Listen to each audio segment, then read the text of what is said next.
Hi friends, இன்றைக்கி வந்து புரட்டாசி 2வது வாரம் சனிக்கிழமை ஏகாதசி. இன்றைக்கி வந்து நான் வந்து மாவிளக்கு போட போகிறேன். எப்படி போடலான்னு பார்க்கலாம் வாங்க. பச்சரிசி வந்து நான் வந்து வீட்லேயே அரைச்சி எடுத்திருக்கேன். இது வந்து காய வச்சு உலர்த்தி அதுக்கப்புறம் வந்து பொடிச்சு சலிச்சு எடுத்திருக்கேன். அப்புறம் வெல்லம், தேவைன்னா ஏலக்காய் சேர்த்துக்கலாம். தண்ணிலாம் விடக்கூடாது, ரொம்ப வேணால் வந்து தெளிச்சுக்கலாம். இல்லைன்னா வந்து மாவிளக்கு போட முடியாது. அவ்வளோதான் ஃப்ரெண்ட்ஸ், தெளிச்சுக்கணும். சாச்சு இதில் வந்து மஞ்சள் குங்குமம் இட்டுக்கலாம்.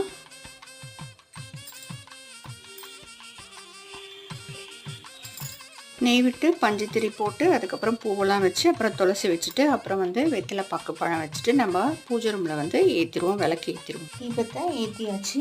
தீர்த்தத்தில் வந்து துளசி இலையை போட்டுட்டு நம்ம வந்து பச்சை கற்பூரத்தை சேர்த்துடலாம்.